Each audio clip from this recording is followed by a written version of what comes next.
Es un privilegio poder dirigirme a ustedes en la enseñanza de este día domingo, continuar con este tema tan importante, tan precioso como lo es la Reforma Protestante del siglo XVI.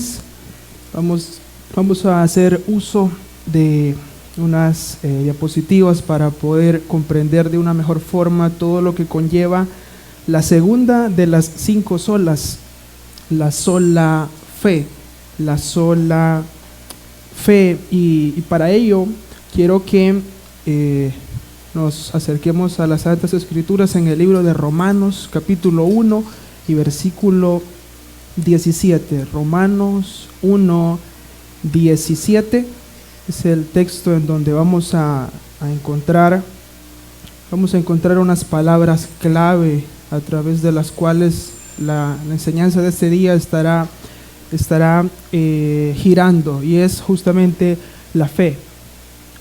Romanos 1:17, la palabra del Señor nos dice: porque en el Evangelio la justicia de Dios se revela por fe y para fe, como está escrito, mas el justo por la fe vivirá. Una vez más, porque en el Evangelio la justicia de Dios se revela por fe y para fe, como está escrito, mas el justo por la fe vivirá.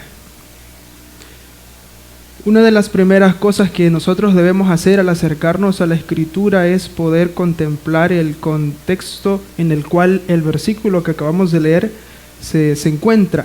Y la tarea en este caso no va a ser en realidad muy difícil. Todos los textos, por cierto, y los apuntes están en las diapositivas, entonces solamente en las diapositivas vamos a ir dando continuidad. La siguiente lámina nos presenta justamente el contexto. La siguiente, después de esa, la siguiente, justamente esta. Cuando mencionaba el contexto, a lo que nos referimos es Romanos 1:17. Como ustedes pueden ver, como antecedentes tiene 16 versículos, es decir, del 1 al 16. Y justamente por eso se vuelve bastante práctico para nosotros, pues, acercarnos un poco a Romanos y comprender qué hay atrás de Romanos 1:17. Y vamos a hacer este ejercicio enriquecedor para nosotros, el venir y contemplar qué estaba pasando por la mente del apóstol Pablo y cuál era la intención del Señor para llegar hasta lo que luego más adelante es el versículo 17.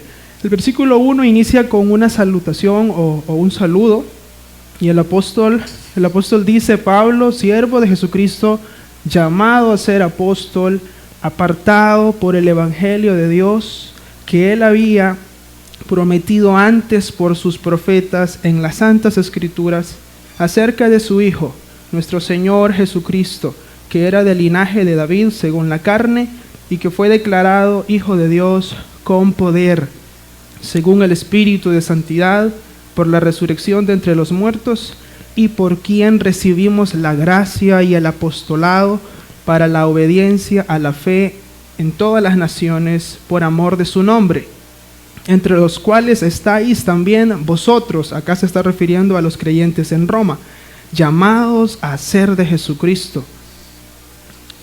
A todos los que estáis en Roma, amados de Dios, llamados a ser santos. Y acá viene el anhelo de su corazón: gracia y paz a vosotros, de Dios nuestro Padre y del Señor Jesucristo. Las palabras que están resaltadas son aquellas en las que yo percibo una carga de significado bastante importante para nosotros a la hora de acercarnos a esta epístola tan enriquecedora como lo es Romanos. Un siervo de Jesucristo llamado a ser apóstol, son sus credenciales. Se está presentando el apóstol como lo que él es. Y mire con qué convicción él viene y dice: yo fui apartado para el Evangelio. Y ese apartado viene de la misma raíz de la cual tenemos la palabra santo. Santo es eso, es consagrado, apartado, dedicado. Y él así se reconocía: apartado para el Evangelio.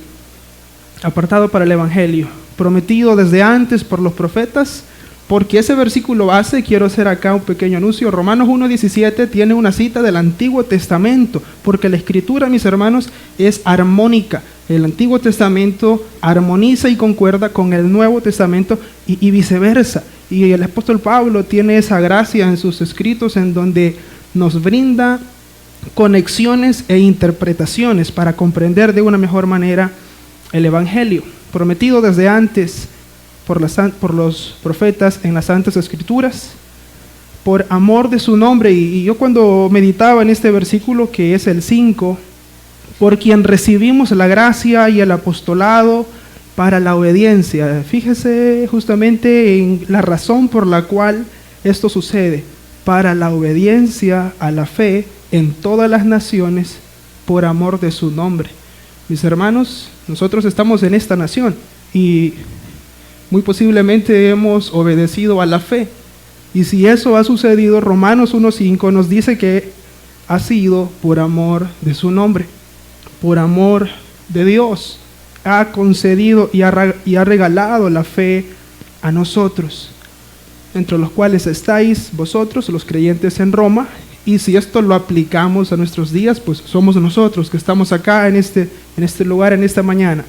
Ahora pasemos a la siguiente lámina, donde tenemos una segunda sección, y es el deseo de Pablo de visitar a Roma. Recuerde que hasta el momento estamos solamente viendo de forma superficial el contexto en el cual Romanos 1:17 se encuentra. Primeramente doy gracias a mi Dios mediante Jesucristo con respecto a vosotros.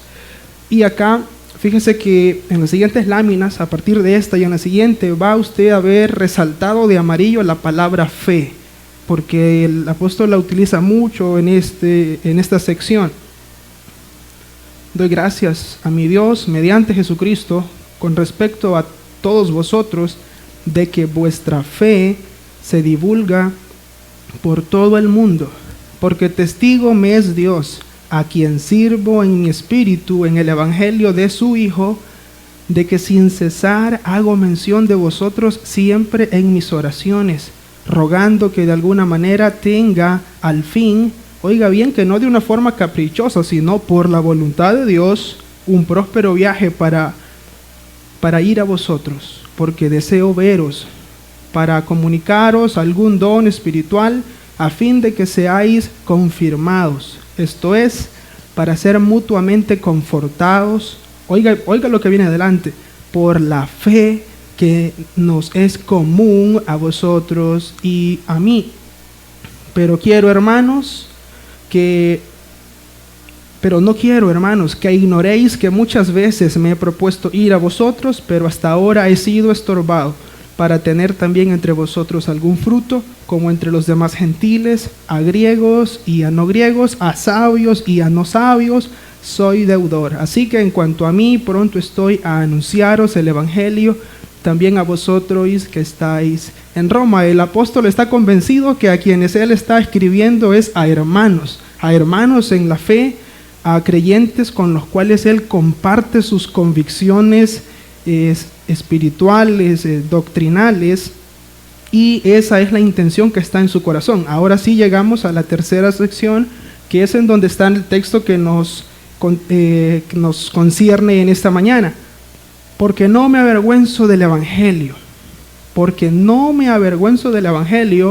y la razón por la que no se avergüenza es porque es poder de Dios para salvación a todo aquel que cree, al judío primeramente y al griego, porque en el evangelio la justicia de Dios se revela, y acá viene nuevamente, se revela por fe y se revela para fe, como está escrito: el justo por la fe vivirá. Entonces es en este contexto, y aún vamos a ver la siguiente lámina, en donde tenemos una luz del por qué es importante que la fe nos conceda vida, porque eso es lo que significa, que más el justo por la fe vivirá. Lo que está indicándonos es que la fe nos va a dar vida. La siguiente lámina o el siguiente versículo que usted encuentra, ya inicia el apóstol Pablo con toda una serie de condenas y con toda una serie de juicios, en donde muestra cómo el Dios santo y justo derrama su ira y derrama su castigo sobre el hombre natural, sobre el hombre inconverso que detiene o intenta detener el avance del evangelio. y condena a toda la humanidad, en el sentido de decir que nadie tiene excusa, que todas las bondades y que todos los atributos y que la realidad de que Dios existe se manifiesta a través de la creación, y es eso lo que usted va a encontrar a partir del versículo 18 en adelante. Entonces, sin embargo, en el 17 el escritor afirmó que el justo por la fe vivirá, y es eso a lo cual vamos a procurar con la ayuda del Señor llegar a comprender lo más posible qué es lo que eso implica. Y vamos a ir a Habacuc 2:4. La siguiente lámina la tenemos ya acá. Acá es donde está la cita en donde en el Antiguo Testamento el Señor dijo a través del profeta, Habacuc 2:4, he aquí que aquel cuya alma no es recta, ¿qué hace? Se enorgullece, mas el justo por su fe vivirá. Y acá pues yo he compartido unas deducciones que nosotros podemos hacer a partir de este texto. Primeramente, que las almas que no son rectas, pues entonces se enorgullecen, y eso lo que significa es que se glorían o se jactan, como pudiéramos también decir. Y una segunda deducción es, por lo tanto, que aquellas almas que sí son rectas, pues lo que hacen es obviamente lo opuesto, y es no orgullecerse, no se enorgullecen, no se glorían, no se jactan, no se vuelven vanagloriosos. Y eso lo podemos deducir a partir de Habacuc 2:4. Sin embargo, hagámonos una pregunta, y es en torno a la cual procuro al salir de este salón esta mañana nos quede a todos muy claro, y es: ¿de qué forma el justo vivirá por fe? Y abajo está una nota, la cual dice que no se refiere en un sentido físico, sino que es en un sentido eterno, porque así como en este lugar todos los que estamos acá reunidos contamos ya con una vida física, nuestros corazones están latiendo en estos momentos, nuestros sentidos, el sistema nervioso y circulatorio y todo lo que se necesita para vivir físicamente hablando, pues está ya siendo una realidad. Entonces, cuando Habacuc 2:4 nos dice que el justo vivirá por fe, ese tipo de vida de la cual está refiriéndose es una vida espiritual, es una vida eterna. Y acá entra en escena, en nuestra siguiente lámina, a un personaje que está muy inmerso en lo que el pastor mencionaba en la introducción, y es la Reforma Protestante del siglo XVI. Y este personaje es Martín Lutero. Si usted hasta este momento se dice, pues bueno, el hermano veo que lee versículos, veo que menciona fe, pero aún no pues tengo muy claro qué implica eso, o cómo yo me relaciono, o qué tengo que ver, qué tanto implica en mi vida esos textos, pues permítame decirle que Martín Lutero, quien fue un monje alemán, quien dedicó su vida, buena parte de su vida, como monje sirviendo en distintas áreas, distintos ministerios, a pesar de todo ese servicio eclesiástico, religioso, llegó un momento de su vida en donde sentía que las llamas del infierno ardían sobre sus pies y nada le traía consuelo. Y aunque tenía las escrituras, él tenía acceso, por ser un monje, formar parte del cuerpo eclesiástico católico romano, pues tenía acceso a diferencia de la gente común. Sin embargo, no encontraba paz, y quiero dedicar un par de minutos a darle un contexto. El pastor ya mencionó buena parte de lo que esto conlleva, y es esto, las etapas históricas de la iglesia. La iglesia primitiva, el año 33, el Señor va a la cruz, el Señor resucita y asciende a los cielos, y comisiona a los discípulos para llevar el evangelio a Judea, a Jerusalén, a Samaria y hasta lo último de la tierra. Estos apóstoles han sido instruidos por Él mismo, y su Espíritu también está obrando en esa etapa apostólica a través de señales, a través de milagros, y sentando las bases sobre las cuales toda la fe está edificada. Eso es la primera de las 5 etapas. Tenemos una iglesia perseguida, en donde buena parte de sangre de mártires corrió siendo derramada en el año 200. Tenemos una tercera etapa, la que está sombreada en color rojo, y es la que nos atañe, y es la iglesia imperial. Lastimosamente en nuestros días distintos grupos afirman que la denominación o la iglesia a la cual forman parte pues ha sido esa siempre y nunca ha existido algún tipo de cambio. Sin embargo, la historia secular misma nos confirma que la fe cristiana ha tenido distintas etapas, ha tenido etapas de claridad, de una mayor claridad doctrinal, pero también lastimosamente etapas de oscurantismo, etapas de ignorancia, etapas en donde la verdad ha estado oculta y ha estado privada del pueblo en un sentido general. Y justamente eso fue la etapa de la iglesia imperial, en donde un emperador romano adoptó al cristianismo como la religión oficial, y eso con el paso del tiempo dio lugar a toda una serie de perversiones doctrinales, mezclas de paganismo, idolatría, prácticas antibíblicas, corrupción, tanto en el imperio y en la iglesia, puesto que se habían vuelto uno solo.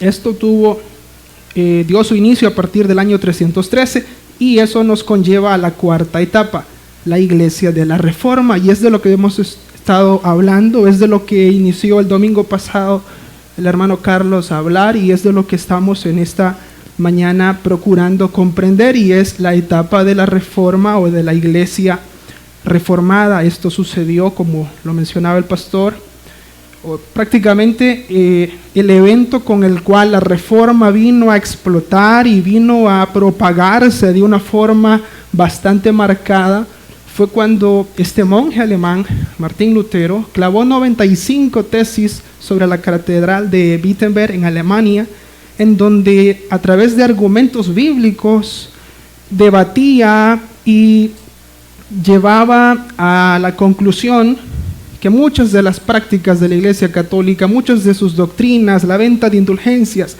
la adoración a santos y vírgenes, la representación o la figura del Papa y muchas otras prácticas, a través de esas 95 tesis o 95 argumentos, demostraba que simple y sencillamente no eran bíblicas y eran justamente lo contrario.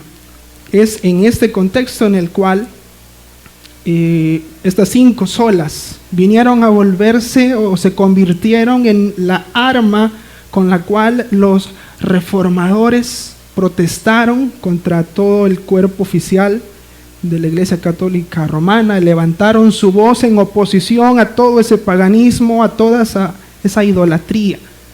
Ahora, si ese es el contexto, ahora sería muy preciso y muy bueno responder en la siguiente lámina: ¿qué es lo que fue la Reforma Protestante? Algo que perdió la forma original, algo que ya no es lo mismo que era antes. Es volver a formar, rehacer. Se denomina Reforma Protestante al movimiento que surgió en el siglo XVI y que impulsó un cambio profundo en la Iglesia Católica Romana. El propósito de la protesta era que la Iglesia retornara a la forma original, a las raíces y a la forma del primer cristianismo. Quiero hacer acá un pequeño paréntesis. Muchos grupos señalan que esta reforma surgida o iniciada en el siglo XVI ha venido a dar lugar a nuevas interpretaciones. Eso es uno de los comunes argumentos en contra de la reforma, que vino a traer nuevas doctrinas, que vino a traer nuevas enseñanzas. Sin embargo, eso no es cierto. Y quienes debemos de validar si esto es así o no somos nosotros mismos, porque gracias a Dios tenemos las Escrituras en nuestras manos. Entonces, todo lo que los reformadores, y acá hemos mencionado nombres y no con ello pretendemos adorar o idolatrar a nadie, sino tan solamente señalar aquella forma en la cual el Señor pudo utilizar a estas vidas. Y pretendo presentar delante de ustedes dos argumentos de 2 reformadores que defendieron en su momento al ser atacados de estar enseñando algo nuevo. En la siguiente lámina tenemos a la reflexión de este reformador, quien decía: no te estamos presentando nuestra propia doctrina, no la escribimos nosotros, no somos sus inventores. Lo que te presentamos no es más de lo que los antiguos padres de la iglesia, lo que los apóstoles, lo que el propio Cristo, nuestro Salvador, nos presentó a nosotros. Volver a la Biblia, volver a lo que ya estaba registrado en las Santas Escrituras. La siguiente reflexión o la siguiente respuesta nos dice lo siguiente: no enseñamos nada nuevo, sino que repetimos y asentamos viejas enseñanzas que los apóstoles y maestros devotos ya han enseñado antes que nosotros. Mis hermanos, este mes está dedicado a comprender qué fue lo que significó la Reforma Protestante, y la Reforma Protestante no es una innovación del cristianismo. La Reforma Protestante es un intento por volver a lo que ya había sido revelado en el canon de las Escrituras. Ahora, luego de tener esos antecedentes, vamos a continuar con la siguiente lámina y analizar ese martirio en el cual el monje Martín Lutero se encontró por algún momento.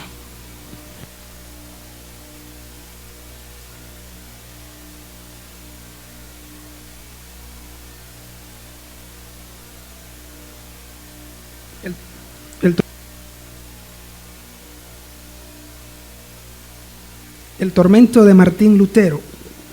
Y acá tenemos una serie de puntos en donde vamos a analizar qué es lo que acongojaba a este monje.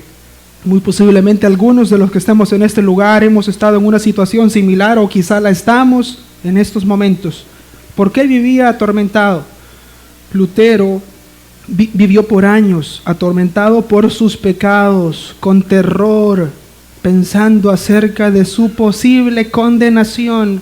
No podía dormir tranquilo pensando en la justicia perfecta de Dios, que de ninguna manera encontraba cómo llenar o satisfacer. El episodio antes de su consagración: un día regresó a su hogar. Un día de regreso a su hogar, Lutero fue atrapado por una tormenta.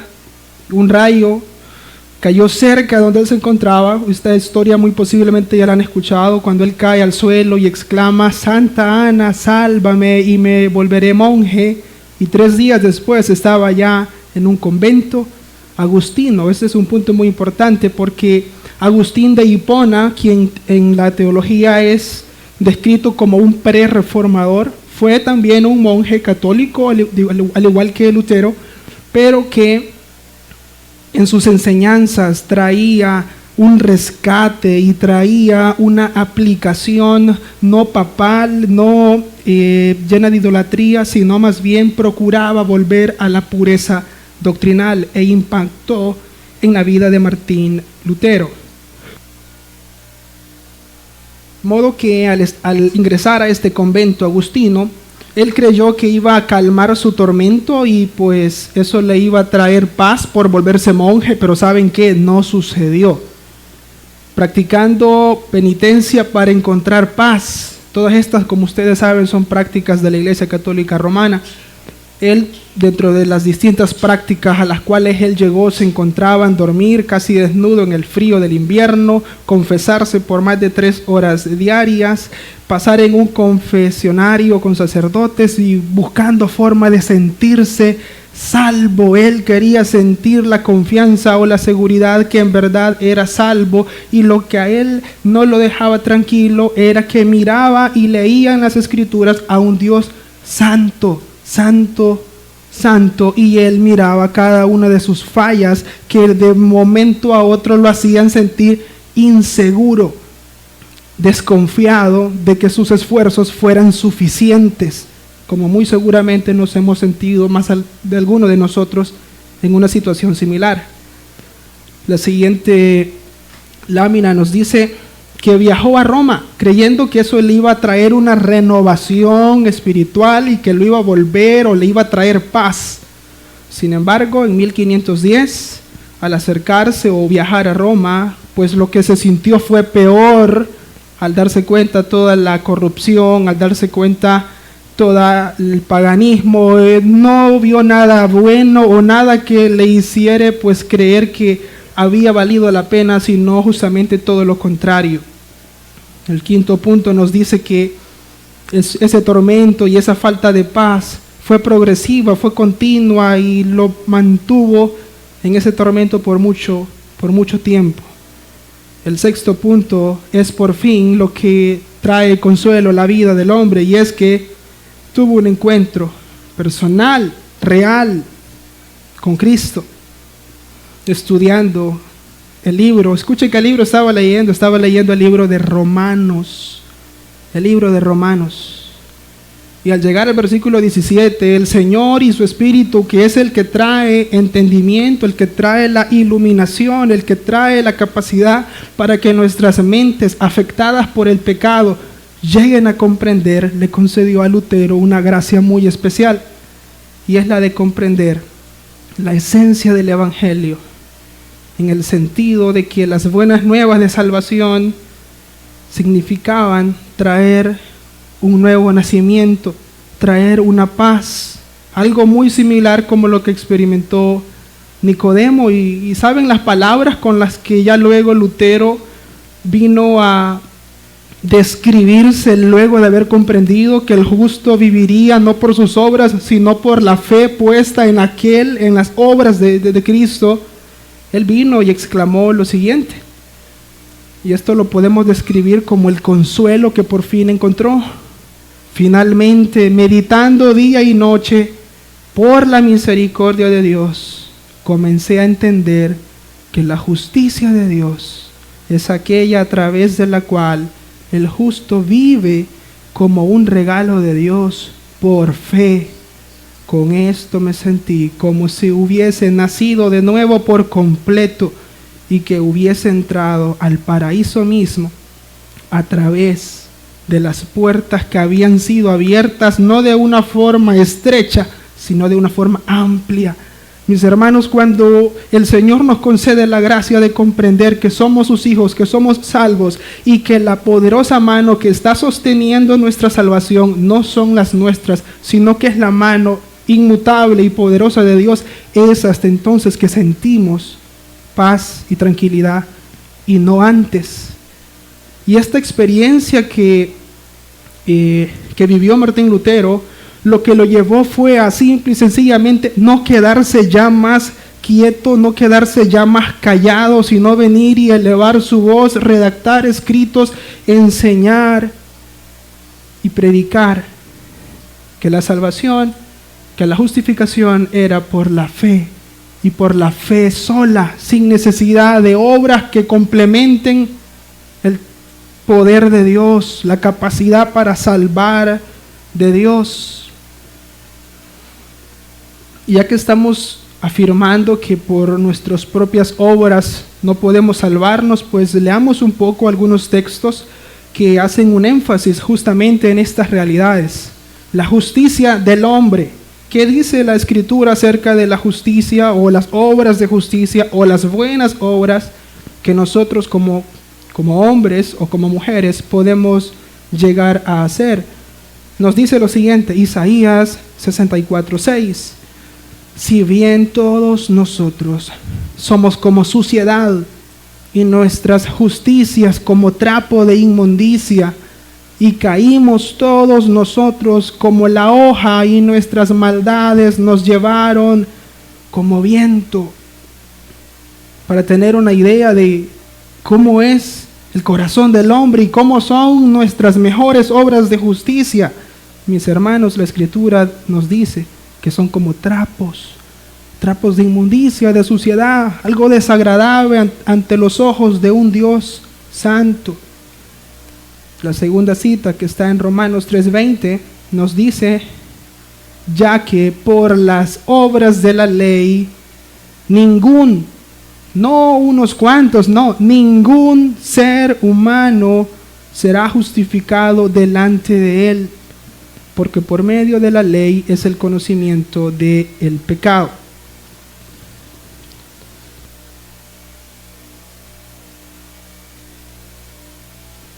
Y acá me gustaría que nosotros comprendiéramos algo. Recuerden que la ley fue entregada al pueblo judío. La ley era todo un conjunto de normas, enseñanzas morales, de formas de vida rectas, puras, santas, tal como Dios es.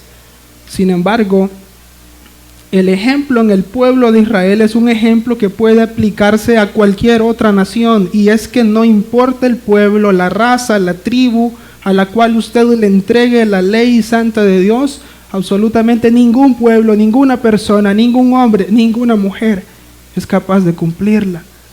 Ningún hombre es capaz de cumplirla a cabalidad, a perfección. Y la ley de Dios es tan recta y tan justa que en ella misma encontramos que es de cumplirla toda, y si usted falla y quebranta uno tan solo de esos mandamientos, se hace culpable de toda.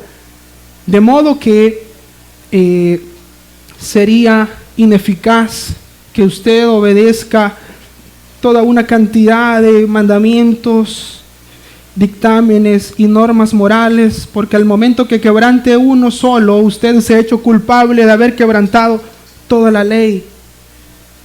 Por eso la Escritura, y nótese bien en qué libro está esta cita, es también en Romanos. Mi hermano, si usted no ha leído Romanos y si no se ha entregado a comprender qué es lo que Romanos dice, yo le invito en esta mañana a que no termine este mes sin que haya leído Romanos, sin que haya leído los comentarios de distintos hombres de Dios acerca de Romanos.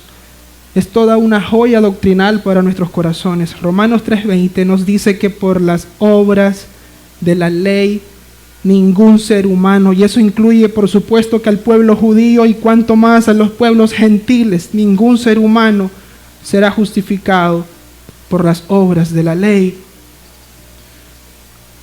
Ahora veamos un ejemplo de justificación en el Antiguo Testamento.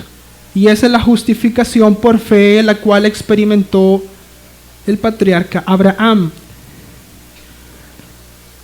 Y creyó a Jehová y le fue contado por justicia. Eso lo dice Génesis 15:6. Y creyó a Jehová, es decir, Abraham creyó a Jehová, y al momento que él creyó, al momento que él confió en Dios, le fue contado por justicia. ¿Qué fue exactamente lo que ocurrió cuando Abraham creyó? Estas son notas muy importantes. Le fue contado por justicia. La palabra justicia hace alusión o se refiere al carácter moral de Dios. Lo que significa es que fue acreditado a su cuenta, acreditado a la cuenta de Abraham toda la moralidad y toda la vida recta que debía de haber vivido. En otras palabras, la salvación de Abraham no fue por sus obras, en lo más mínimo, para nada, sino que fue el depósito a su cuenta que Dios hizo, honrando esa fe, esa confianza que él depositó en el Señor, aunque no lo merecía. Y acá viene la verdad esencial del Evangelio: nadie merece salvación. Nadie la merece por sus propios méritos, por sus propias fuerzas. Incluso la fe, que es el instrumento, porque acá me gustaría dejar en claro la forma en la cual la sola fe y la sola gracia se relacionan, porque son muy similares. Sin embargo, recuerde y tenga muy presente lo siguiente: somos salvos por gracia, por medio de la fe. Y esta sola centra su atención en la fe. La fe es el instrumento que Dios utiliza, y la utiliza a ella sola, no la complementa con obras. La gracia es la razón por la cual Dios salva. Gracia significa regalo, lo hace de su buena voluntad, una voluntad soberana. No lo hace por ningún mérito humano. Sin embargo, eso se va a detallar en sola gracia. de momento comprendemos y nos gloriamos al saber que el método que Dios escoge para salvar, el canal y el instrumento es la fe. Él mismo la da como un regalo y no necesita ningún complemento. Es la fe y es la fe sola. La segunda pregunta nos dice, ¿qué significa esas palabras? Le fue contado por justicia. Es tomar algo que le pertenece a alguien y acreditárselo a la cuenta de otro. Estas transacciones, estas operaciones espirituales, quien las hace es el Señor. Y lo hizo a favor de Abraham y lo hará en todos los hijos de Abraham. Y los hijos de Abraham, nos dice Romanos, que son los que tienen una fe como la que él tuvo. Y eso significa que si usted y yo hemos también, al igual que Abraham, creído en las palabras y en las promesas de Dios, entonces somos hijos de Abraham. Y si somos hijos de Abraham, también somos herederos de todas las promesas del pueblo de Israel. Recuerde que el Israel étnico recibió toda una serie de promesas y el Señor, cuando mencionaba y cuando decía que la descendencia sería tan amplia, tan vasta, tan grande, como las estrellas en el cielo, como la arena en el mar, a lo que estaba haciendo referencia era al alcance de la salvación, que cruzaría fronteras, razas, tribus y pueblos. Y por eso usted y yo estamos aquí en esta mañana, porque también por la fe somos hijos de Abraham. Y así como éste fue justificado, así también todos los hijos de Abraham por la fe somos de la misma forma y de la misma manera justificados. En la siguiente lámina tenemos una conclusión, y esta conclusión quiero limitarme a tan solamente citar lo que Romanos también. Es que, mi hermano, si usted no lee Romanos, usted no sabe lo que se está perdiendo. Romanos 5 del 1 al 5 dice lo siguiente: justificados pues por la fe tenemos paz para con Dios. Es solamente de esa manera. ¿Quiere tener paz para con Dios? ¿Quiere sentir paz y tranquilidad? ¿Quiere sentir consuelo? Entonces usted necesita ser justificado. Y esa justificación el Señor la ejerce únicamente a través de la fe. Justificados pues por la fe tenemos paz para con Dios por medio de nuestro Señor Jesucristo, por quien también tenemos entrada por la fe a esta gracia. Nótese cómo la fe es el canal a través del cual la gracia es otorgada, en la cual estamos firmes. Mis hermanos, esta es la Escritura, y la Escritura nos dice que en esta gracia de la salvación, usted y yo, no solo que podemos o que sería bueno, sino que más bien deberíamos todos estar firmes, seguros, convencidos y confiados que somos hijos de Dios, que hemos sido perdonados, que hemos sido regenerados, que somos nuevas criaturas y estamos firmes no, como lo mencioné hace unos minutos, por nuestras fuerzas, firmes y sostenidos por la poderosa mano de Dios. Estamos firmes y nos gloriamos en la esperanza de la gloria de Dios. Y no solo esto, sino que también nos gloriamos en las tribulaciones, sabiendo que la tribulación produce paciencia, y la paciencia prueba, y la prueba esperanza, y la esperanza no avergüenza, porque el amor de Dios se ha derramado en nuestros corazones por el Espíritu Santo que nos fue dado. Y tomé a bien citar estos versículos porque hablar de la Reforma Protestante y hablar de estas doctrinas, más que una enseñanza doctrinal en donde venimos y comprendemos cómo somos salvos, nos lleva a la vida diaria y a la práctica. Y nótese cómo en esta cita el Señor inicia el capítulo 5 mencionando que es un hecho que hemos sido justificados, lo glorioso de esta justificación, la paz y la tranquilidad que podemos tener.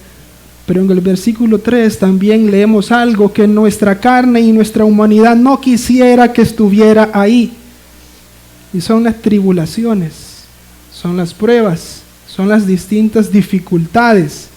Sin embargo, mis hermanos, la Escritura también dice que a los hijos de Dios les ha sido dado como regalo no solo que crean o que confíen en Jesús, sino que también que padezcan por Él.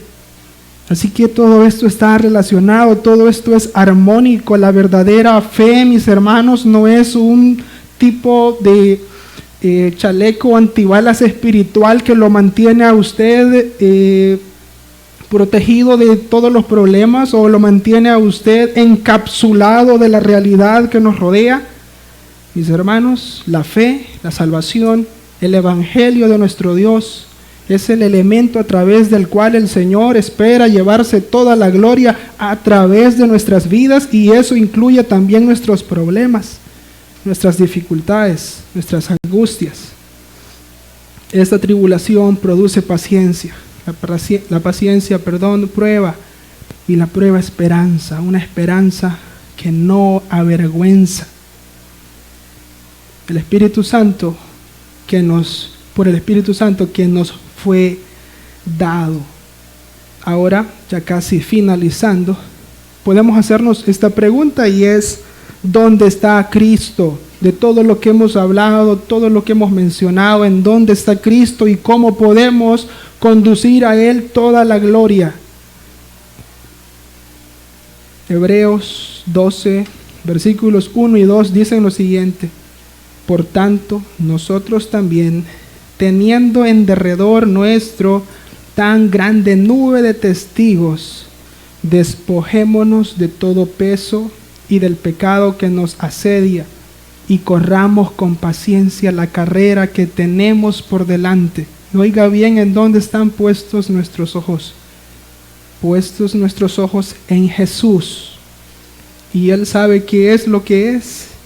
Él es el autor y es el consumador de la fe de la que hemos hablado esta mañana. Él es el dueño de todo esto, mis hermanos. Él es el autor intelectual. Él es el director ejecutivo. Él es quien dirige y Él es quien orquesta toda la salvación. Y eso incluye la gracia, la fe, las escrituras y todo lo que conlleva. ¿De quién más puede ser la gloria sino de Él? El autor y el consumador de la fe, el cual por el gozo puesto delante de Él sufrió la cruz, menospreciando el oprobio, y se sentó a la diestra del trono de Dios. Un Redentor triunfante y vencedor, que está sentado a la diestra del Padre, esperando que sus enemigos se postren al estrado de sus pies. Y finalizamos con unas aplicaciones. La primera de ellas nos dice que en base a todo lo que hemos escuchado y meditado esta mañana, nosotros podemos tener una vida con confianza plena en la obra de Jesús.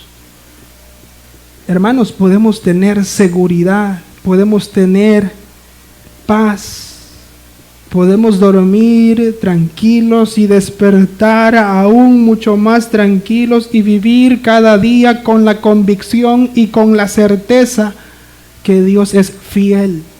Que si Él ha determinado, si este es el diseño de Dios, mis hermanos, nadie lo va a cambiar, ni siquiera Dios, que es inmutable, no va a cambiar sus promesas. El diseño de la salvación, el diseño sabio y eterno de la salvación no va a ser frustrado ni alterado por nada ni por nadie, y eso incluye aún al mismo diablo. La salvación y su eficacia descansan en el poder de Dios, y nosotros, como criaturas dependientes de esa gracia, lo que nos corresponde es confiar y tener paz. Hebreos 11:1 nos dice que la fe es la certeza de lo que se espera y es también la convicción de lo que no se ve. Y por eso usted y yo estamos en este lugar sin ver a Jesús con nuestros ojos humanos, físicos. Eso es fe, y por eso tenemos todas estas promesas, y la única forma en la cual usted las va a creer es por medio de la fe. Y somos llamados a eso. Esa es la aplicación, o al menos una de ellas, que podemos nosotros y debemos con vasta razón vivir con fe. Una vida con una confianza plena en la obra de Jesús. Una segunda aplicación es que toda la gloria debe de ser para Dios en nuestra salvación. A Él únicamente debe ser toda la gloria. Eso creo que no habría en realidad mayor necesidad de profundizarlo.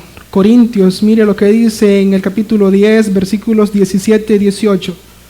Mas el que se gloría en el Señor, porque no es aprobado el que se alaba a sí mismo, sino aquel a quien Dios alaba. Gloriémonos, mis hermanos, gloriémonos en el Señor. Él es nuestro castillo, Él es nuestra torre fuerte, Él es nuestra confianza. Somos llamados a gloriarnos en el Señor.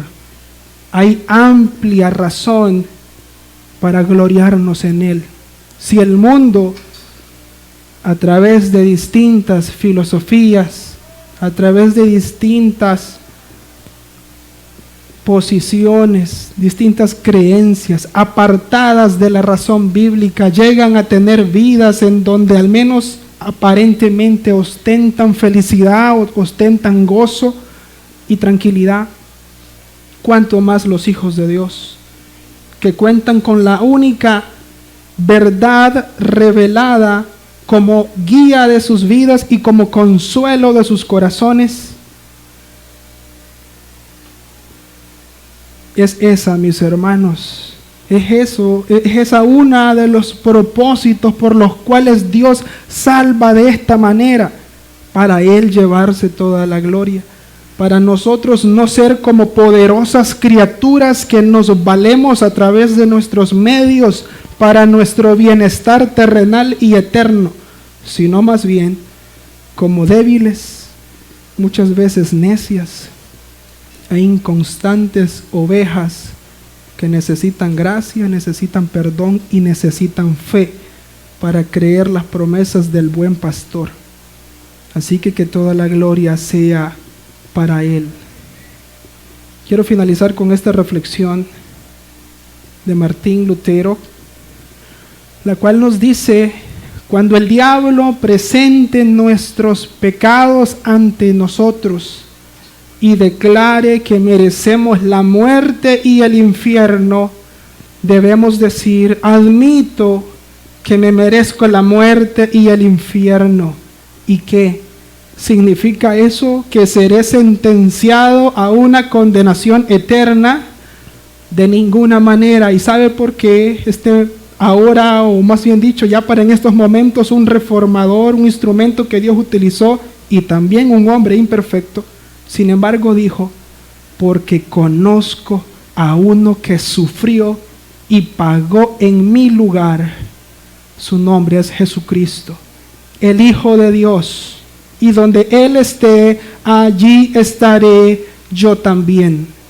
Y esta confianza y esta convicción no es exclusiva de un reformador. Esta confianza y esta convicción, esta fe es propia de la iglesia cristiana, toda ella. Con el paso de los siglos y con el paso de los años, la verdad revelada, la verdad bíblica es la misma y el poder de Dios es el mismo. Así que con la misma, o si fuere posible, mayor convicción, podemos vivir también nosotros en el siglo XXI, mis hermanos.